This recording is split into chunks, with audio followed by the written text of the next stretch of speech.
परमेश्वर के दैनिक वचन। मनुष्य के लिए यहोवा परमेश्वर की आज्ञा। उत्पत्ति अध्याय 2 पद संख्या 15 से 17। तब यहोवा परमेश्वर ने आदम को लेकर अदन की वाटिका में रख दिया कि वो उसमें काम करे और उसकी रक्षा करे। और यहोवा परमेश्वर ने आदम को ये आज्ञा दी, तू वाटिका के सब वृक्षों का फल बिना खटके खा सकता है, पर भले या बुरे के ज्ञान का जो वृक्ष है उसका फल तू कभी न खाना, क्योंकि जिस दिन तू उसका फल खाएगा उसी दिन अवश्य मर जाएगा। सर्प के द्वारा स्त्री को बहकाया जाना। उत्पत्ति अध्याय 3 पद संख्या 1 से 5। यहोवा परमेश्वर ने जितने बनैले पशु बनाए थे उन सब में सर्प धूर्त था। उसने स्त्री से कहा, क्या सच है कि परमेश्वर ने कहा, तुम इस वाटिका के किसी वृक्ष का फल न खाना? स्त्री ने सर्प से कहा, इस वाटिका के वृक्षों के फल हम खा सकते हैं, पर जो वृक्ष वाटिका के बीच में है उसके फल के विषय में परमेश्वर ने कहा है कि न तो तुम उसको खाना और न उसको छूना, नहीं तो मर जाओगे। तब सर्प ने स्त्री से कहा, तुम निश्चय न मरोगे, वरन परमेश्वर आप जानता है कि जिस दिन तुम उसका फल खाओगे उसी दिन तुम्हारी आंखें खुल जाएंगी और तुम भले बुरे का ज्ञान पाकर परमेश्वर के तुल्य हो जाओगे। ये दोनों अंश बाइबल की उत्पत्ति नामक पुस्तक के अंश हैं। क्या तुम सभी इन दोनों अंशों से परिचित हो? ये सृष्टि के आरंभ में हुई घटनाओं से संबंधित हैं, जब पहली बार मानव जाति का सृजन किया गया था। ये घटनाएं वास्तविक थीं। पहले हम ये देखें कि यहोवा परमेश्वर ने आदम और हव्वा को किस प्रकार की आज्ञा दी थी। इस आज्ञा की विषय वस्तु आज हमारे विषय के लिए बहुत महत्वपूर्ण है। और यहोवा परमेश्वर ने आदम को ये आज्ञा दी, तू वाटिका के सब वृक्षों का फल बिना खटके खा सकता है, पर भले या बुरे के ज्ञान का जो वृक्ष है उसका फल तू कभी न खाना, क्योंकि जिस दिन तू उसका फल खाएगा उसी दिन अवश्य मर जाएगा। इस अंश में मनुष्य को दी गई परमेश्वर की आज्ञा का क्या तात्पर्य है? पहला, परमेश्वर मनुष्य को बताता है कि वो क्या खा सकता है, अर्थात अनेक प्रकार के पेड़ों के फल। इसमें कोई खतरा या जहर नहीं है, सब कुछ खाया जा सकता है और बिना किसी संदेह के मनुष्य की इच्छा के अनुसार स्वतंत्रता पूर्वक खाया जा सकता है। ये परमेश्वर की आज्ञा का एक भाग है। दूसरा भाग एक चेतावनी है। इस चेतावनी में परमेश्वर मनुष्य को बताता है कि उसे भले और बुरे के ज्ञान के वृक्ष का फल नहीं खाना चाहिए, इस वृक्ष का फल खाने पर क्या होगा? परमेश्वर ने मनुष्य से कहा, यदि तुम इस वृक्ष का फल खाओगे तो तुम निश्चित ही मर जाओगे। क्या ये वचन सीधे स्पष्ट नहीं हैं? यदि परमेश्वर ने तुमसे ये कहा होता, पर तुम लोग ये न समझ पाते कि ऐसा क्यों कहा, तो क्या तुम उसके वचनों को एक नियम या आज्ञा के रूप में मानते, जिसका पालन किया जाना चाहिए? ऐसे वचनों का पालन किया जाना चाहिए, है ना? परंतु मनुष्य इनका पालन करने योग्य हो या नहीं, परमेश्वर के वचन पूरी तरह से स्पष्ट हैं। परमेश्वर ने मनुष्य से बिल्कुल साफ साफ कहा कि वो क्या खा सकता है और क्या नहीं खा सकता, और अगर वो उसे खा लेता है जिसे नहीं खाना चाहिए, तो क्या होगा? क्या तुम परमेश्वर द्वारा कहे गए इन संक्षिप्त वचनों में परमेश्वर के स्वभाव की कोई चीज देख सकते हो? क्या परमेश्वर के ये वचन सत्य हैं?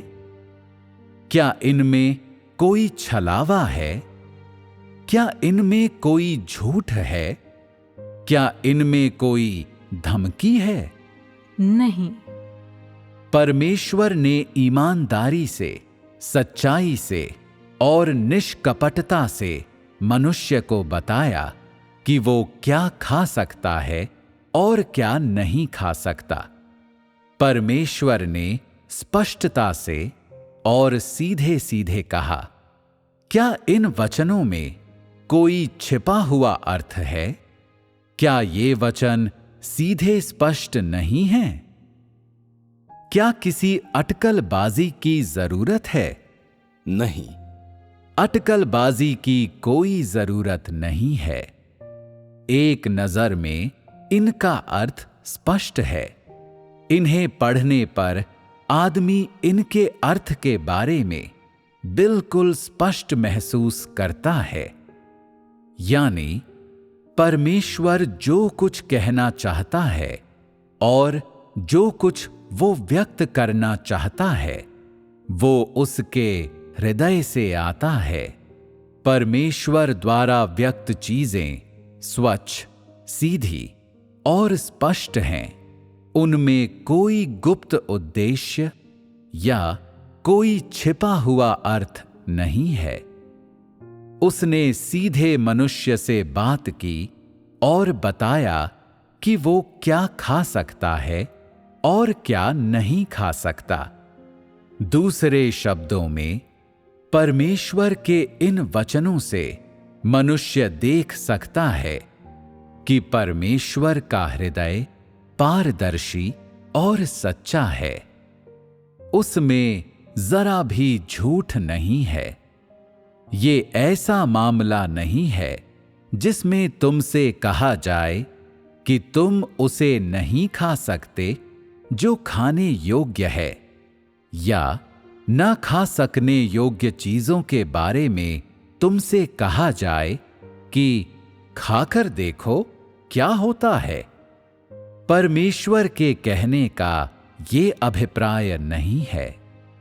परमेश्वर जो कुछ अपने हृदय में सोचता है वही कहता है। यदि मैं कहूं कि परमेश्वर पवित्र है, क्योंकि वो इस प्रकार से इन वचनों में स्वयं को दिखाता और प्रकट करता है, तो हो सकता है कि तुम ये महसूस करो कि मैंने राई का पहाड़ बना दिया है, या मैं दूर की कौड़ी ले आया हूं। यदि ऐसा है तो चिंता मत करो, हमारी बात अभी पूरी नहीं हुई है। आओ अब सर्प के द्वारा स्त्री को बहकाए जाने के बारे में बात करें। सर्प कौन है? शैतान। शैतान परमेश्वर के 6000 वर्षों की प्रबंधन योजना में विषमता की भूमिका निभाता है, और ये वो भूमिका है जिसका जिक्र हमें परमेश्वर की पवित्रता के बारे में संगति करते समय करना होगा। मैं ऐसा क्यों कहता हूं? अगर तुम शैतान की बुराई और भ्रष्टता को नहीं जानते, अगर तुम शैतान के स्वभाव को नहीं जानते, तो तुम्हारे पास पवित्रता को पहचानने का कोई उपाय नहीं है। न ही तुम ये जान सकते हो कि पवित्रता वास्तव में क्या है। भ्रम की स्थिति में लोग ये विश्वास करते हैं कि शैतान जो कुछ करता है वो सही है, क्योंकि वे इस प्रकार के भ्रष्ट स्वभाव के अंतर्गत जीते हैं। बिना विषमता के, बिना तुलना के किसी बिंदु के तुम नहीं जान सकते कि पवित्रता क्या है। अतः यहां पर शैतान का उल्लेख करना होगा। ये उल्लेख कोई निरर्थक बातचीत नहीं है। शैतान के शब्दों और कार्यों से हम देखेंगे कि शैतान कैसे काम करता है, वो किस तरह मनुष्य को भ्रष्ट करता है, और उसका स्वभाव और चेहरा कैसा है। तो स्त्री ने सर्प से क्या कहा था? स्त्री ने सर्प को वो बात बताई जो यहोवा परमेश्वर ने उससे कही थी। जब उसने शैतान को ये बात बताई, तो क्या वो निश्चित थी कि जो कुछ परमेश्वर ने उससे कहा है वो सच है? वो आश्वस्त नहीं हो सकती थी या हो सकती थी? एक ऐसे प्राणी के रूप में जिसका नया नया सृजन किया गया था, उसके पास भले और बुरे को परखने की कोई योग्यता नहीं थी, न ही उसे अपने आसपास की किसी चीज का कोई संज्ञान था। सर्प से कहे गए उसके शब्दों को देखते हुए वो अपने हृदय में आश्वस्त नहीं थी कि परमेश्वर के वचन सही हैं। ऐसा उसका रवैया था। अतः जब सर्प ने परमेश्वर के वचनों के प्रति स्त्री का अनिश्चित रवैया देखा, तो उसने कहा, तुम निश्चय न मरोगे, वरन परमेश्वर आप जानता है कि जिस दिन तुम उसका फल खाओगे, उसी दिन तुम्हारी आंखें खुल जाएंगी और तुम भले बुरे का ज्ञान पाकर परमेश्वर के तुल्य हो जाओगे। क्या इन शब्दों में कोई समस्या है? जब तुम लोग इस वाक्य को पढ़ते हो, तो तुम्हें सर्प के इरादों का कोई आभास होता है? क्या हैं वे इरादे? मनुष्य को ललचाना, उसे पाप करने के लिए प्रेरित करना। वो उस स्त्री को परमेश्वर के वचनों पर ध्यान देने से रोकने के लिए उसे ललचाना चाहता था, लेकिन उसने इसे सीधे तौर पर नहीं कहा। अतः हम कह सकते हैं कि वो बहुत चालाक है। वो अपने इच्छित उद्देश्य तक पहुंचने के लिए अपने अर्थ को शातिर और कपटपूर्ण तरीके से व्यक्त करता है, जिसे वो मनुष्य से छिपाकर अपने मन के भीतर गुप्त रखता है। ये सर्प की चालाकी है। शैतान का बोलने और कार्य करने का हमेशा यही तरीका रहा है। वो किसी तरह से पुष्टि न करते हुए निश्चित रूप से नहीं कहता, लेकिन ये सुनकर इस अबोध स्त्री का हृदय द्रवित हो गया। सर्प प्रसन्न हो गया, क्योंकि उसके शब्दों ने इच्छित प्रभाव पैदा कर दिया था। ऐसा धूर्त इरादा था सर्प का। इतना ही नहीं, मनुष्यों को वांछित लगने वाले परिणाम का वादा करके उसने ये कहकर उसे बहका दिया था कि जिस दिन तुम उसका फल खाओगे उसी दिन तुम्हारी आंखें खुल जाएंगी। इसलिए वो सोचती है, मेरी आंखों का खुलना तो एक अच्छी बात है। और फिर उसने कुछ और भी मोहक बात कही, ऐसे शब्द जिनसे मनुष्य अब तक अनजान था, ऐसे शब्द जो सुनने वाले को लुभाने की बड़ी ताकत रखते हैं। तुम भले बुरे का ज्ञान पाकर परमेश्वर के तुल्य हो जाओगे। क्या ये शब्द मनुष्य को सशक्त रूप से लुभाने वाले नहीं हैं? जैसे कोई तुमसे कहे, तुम्हारे चेहरे का आकार तो बहुत सुंदर है, बस नाक का ऊपरी हिस्सा थोड़ा छोटा है। अगर तुम इसे ठीक करवा लो तो तुम विश्व स्तरीय सुंदरी बन जाओगी। क्या ये शब्द ऐसे व्यक्ति के हृदय को द्रवित नहीं कर देंगे जिसने पहले कभी कॉस्मेटिक सर्जरी करवाने की इच्छा नहीं पाली होगी? क्या ये शब्द प्रलोभन देने वाले नहीं हैं? क्या ये प्रलोभन तुम्हें लुभा नहीं रहा है? और क्या ये एक प्रलोभन नहीं है? हाँ। क्या परमेश्वर ऐसी बातें कहता है? क्या परमेश्वर के वचनों में, जिन्हें हमने अभी पढ़ा, इसका कोई संकेत था? नहीं। क्या परमेश्वर वही कहता है जो उसके दिल में होता है? क्या मनुष्य परमेश्वर के वचनों के माध्यम से उसके हृदय को देख सकता है? हाँ। परंतु जब सर्प ने स्त्री से वे शब्द कहे, तब क्या तुम उसके हृदय को देख सके? नहीं। और अपनी अज्ञानता के कारण मनुष्य सर्प के शब्दों से आसानी से बहक गया और ठगा गया। तो क्या तुम शैतान के इरादों को देख सके?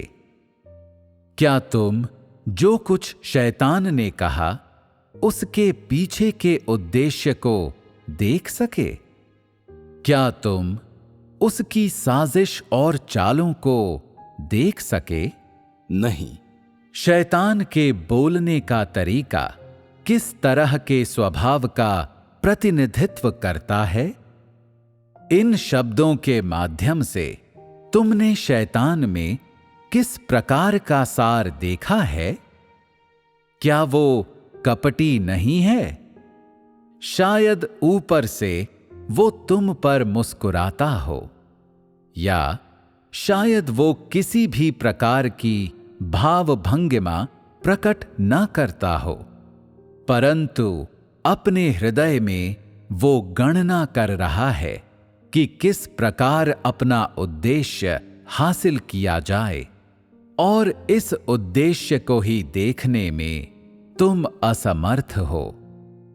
सभी वादे जो वो तुमसे करता है, सभी फायदे जो वो तुम्हें बताता है, उसके प्रलोभन की आड़ हैं।